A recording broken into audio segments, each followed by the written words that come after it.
Hi guys, let's talk about how to utilize GTs effectively in this video. And I am Dr. Raghav, NEET PGIR 657 from your channel Med by Co.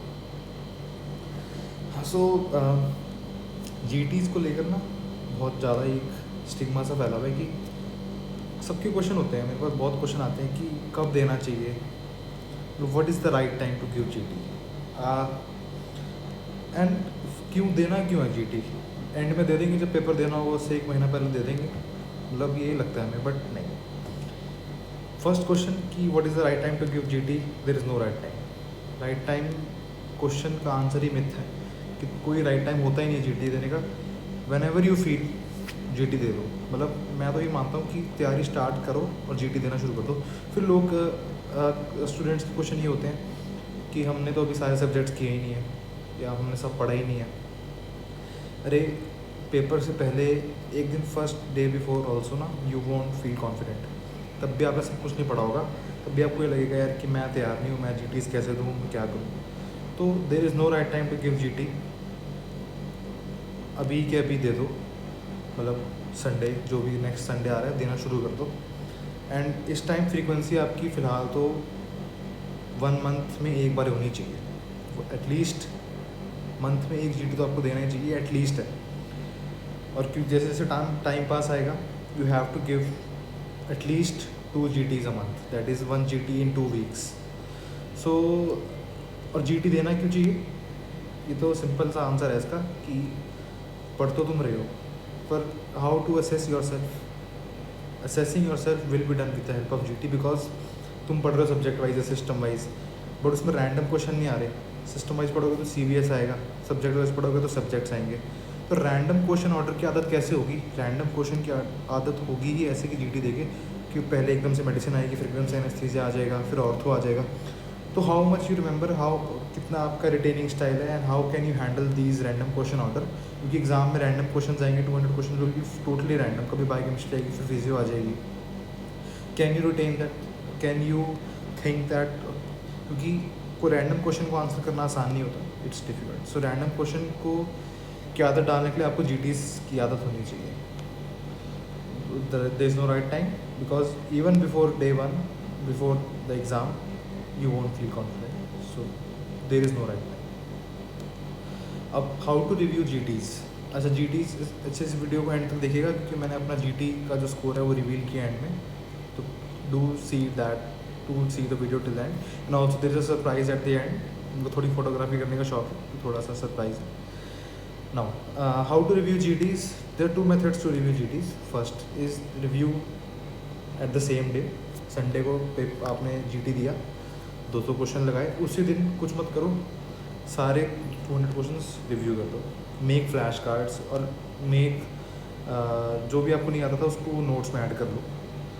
Mark the topics in your notes उसी दिन। अच्छा, second way is review 30 to 40 questions daily and till, because इसको procrastinate करके 20 मत कर देना, क्योंकि and तक आते आते ना भूल जाओगे कि क्या क्वेश्चन थे। तो 30 to 40 या 50 हर दिन करते रहो रिव्यू, और 3 to 4 days में ख़त्म कर दो। This is the second way. I prefer the same day, because उसके बाद ना बंदा भूल जाता है, मन नहीं करता रिव्यू करने का, तो उसी दिन उसको निपटा दो। Now what is the main fund of GT and how to utilise it, it is in a proper way. उसका तरीका है कि जो GT, जो मैं मेनली मैरो का GTs देता था, मैंने GT और भी दिया, DBMCA का भी दिया, डैम्स का भी दिया, बट जो तरीका, जो प्रॉपर यूटिलाइजेशन मुझे लगता था कि मैरो का है, 2 सबके, you should give all of them, but main focus on marrow GTs। अच्छा, know your weakness and work. कैसे वीकनेस पता चलेगी? ये मेरे GT के स्क्रीनशॉट्स हैं।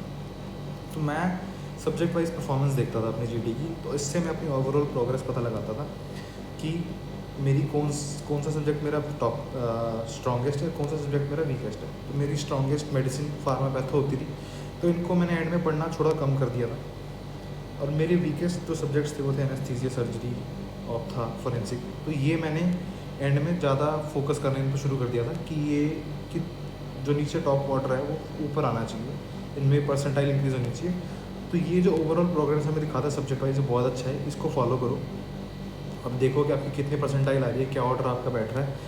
तो जितने आपके हाई एंड सब्जेक्ट्स हैं जैसे medicine, patho, pharma, physio and obs, gynae, surgery, ये सब आपके टॉप ऑर्डर में होने चाहिए क्योंकि इनसे सबसे ज़्यादा क्वेश्चन आते हैं।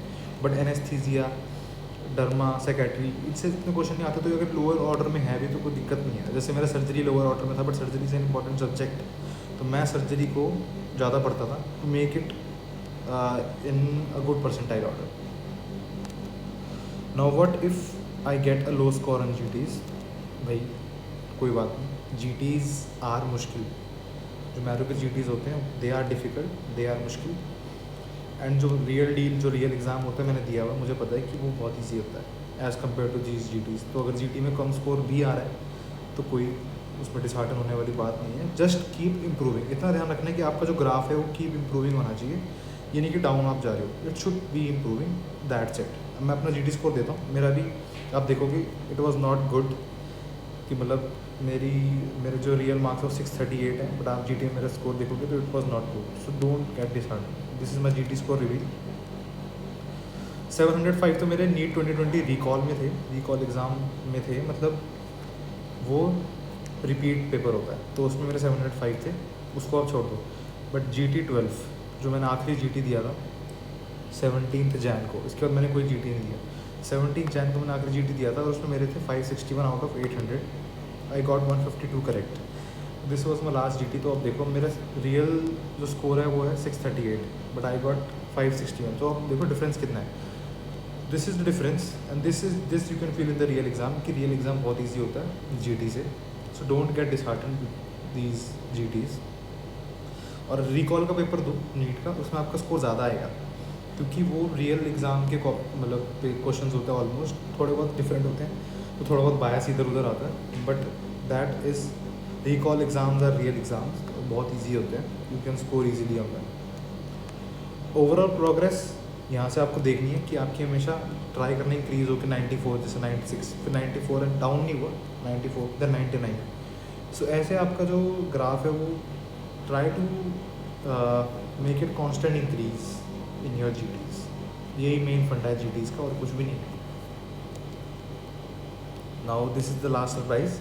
आई recently went to Chandratal lake and बहुत ब्यूटीफुल लेक है। माना जाता है कि धर्मराज रजिस्टर ने अपना हेवनली अबोर्ड जो है वो यहाँ से एंटर किया था, इस लेक से। He was granted entry to this lake. This is such a beautiful lake and इसकी जो रिफ्लेक्शन, ब्लू रिफ्लेक्शन आती है वो इतनी ब्यूटीफुल होती है। You must go there and experience this is such a beautiful place. ये आपको जब आप मनाली से काजा यानी कि स्पीति के रास्ते में जाएंगे तो आपको बीच में मिलेगी चंद्रताल लेक। यहाँ पे आप कैंपिंग वगैरह कर सकते हैं। It's a beautiful place to visit. Thank you. और आपको वीडियो पसंद आया तो please like, subscribe and share कीजिएगा।